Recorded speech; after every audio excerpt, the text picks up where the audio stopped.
Welcome to the Money Mentors Podcast. Now our summer savings series continues this week here on Money Mentors with a new look at just how much we're saving in a newly released Vanguard report on how America saves. Now, it finds the average contribution to our 401ks stayed at a record pace of just under 12% last year for savers and employers, and a lot of that is due to automatic features in our workplace plans, which reminds me of this old statement from the late, great Jack Bogle, Vanguard's founder. Set the right course, and then don't let all these superficial, emotional, momentary things get in your way. Another way of putting it is, don't do something, just stand there. He had some great lines over the years, guys, but clearly staying the course works when it comes to things like consistently saving and, putting a certain amount away for retirement. But how do we know if it's time to perhaps make some changes with our 401ks? Recently, I had a client we sat down with, and he's fairly young. He's looking about 7 years before he's going to retire. And he said, I set this up when I was 18. He's still working for the same company. And he said, I've never adjusted it since. Oh, wow. And his comment was, when Obama was in and I lost 35%, he says, I thought about taking it out. And he says, nope, I just forgot about it, put money away into it, and here I am. Now, he's done very well. And he says, well, it's just blind luck. And I go, no, whoever set this up was very thinking about being diversified in assets.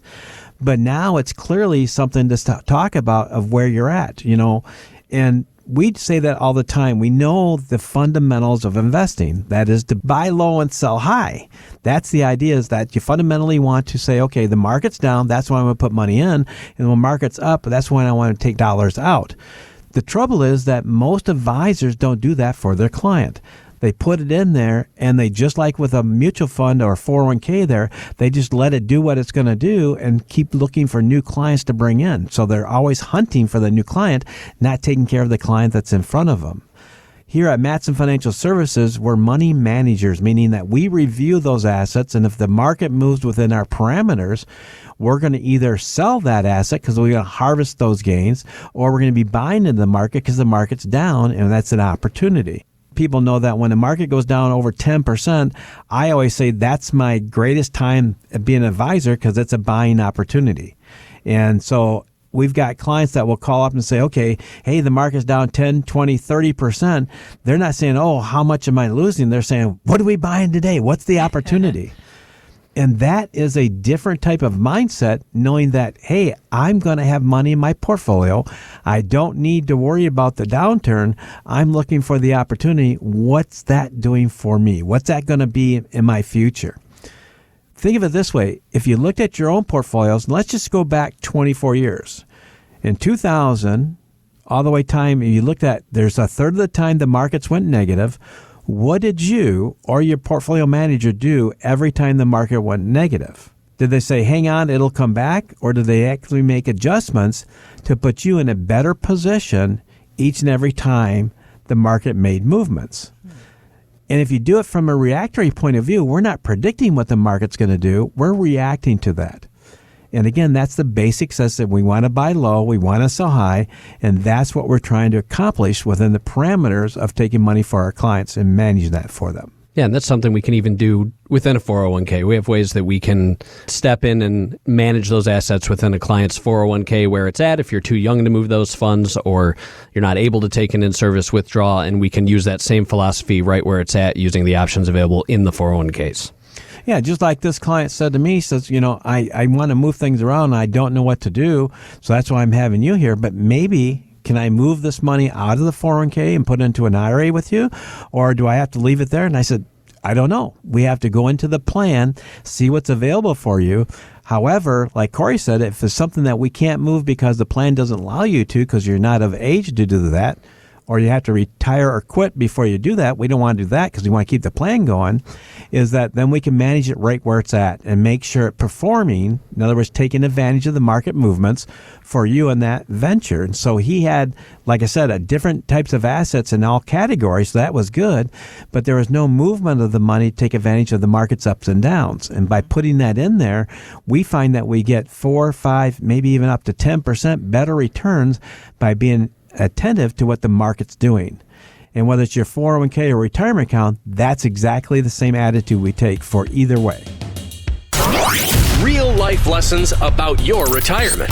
You're listening to the Money Mentors Podcast. And in talking about 401ks and investments with a friend recently, guys, one of my friends admitted to me that he has FOMO. You know what that means, right? You know the acronym. I didn't until now. Fear of missing out, right?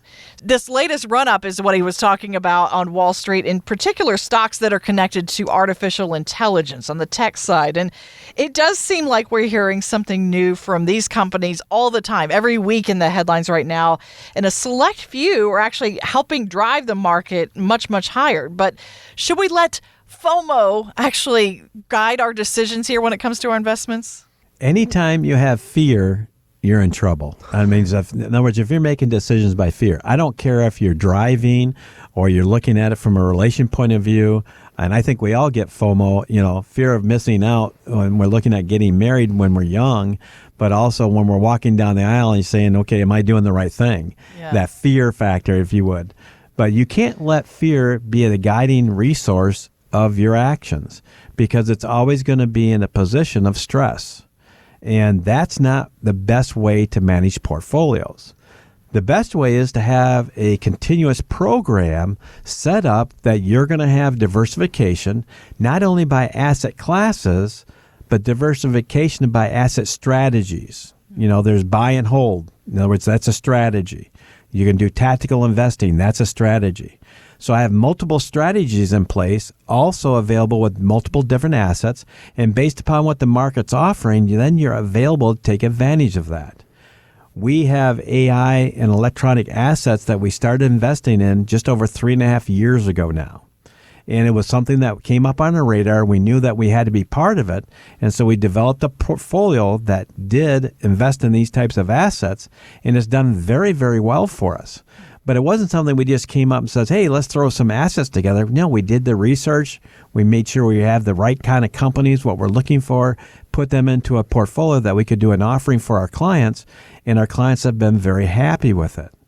Now, I will say that other companies out there, financial advisory firms, use the same firm we do as portfolio managers, but we were the firm that had the more money into these asset classes than anyone else. And, of course, we reap those rewards for our clients. Now, if I told you that last year in a portion of your portfolio, you got a 56% return net of fees, I think you would say, gee, I think that's really horrible. That must be some horrible risk out there, or they're lying.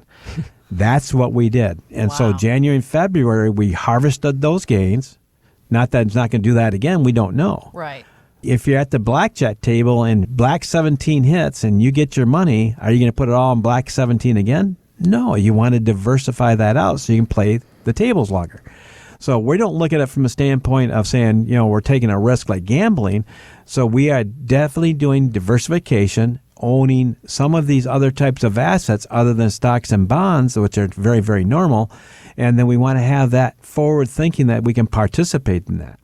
If you think about AI or artificial intelligence stocks, this is like when you first heard about Google or you first heard about Amazon. This is where they're at. We don't know exactly where they're going to go, how big they're going to get, but we know we want to participate. And so how much of your portfolio should you put in that? How much you should have of that? When should you buy or sell those? Those are things that we have, again, programs in place that we have fundamentals we do and why we do them. Use our education. I always say, if you have fear of missing out on something that you're reading in the headlines, if it's in the headlines, you already missed out. Too late. Yep. Yeah. Want weekly lessons from your money mentors? Yes. Hit the subscribe button now and listen every weekend on Wood Radio.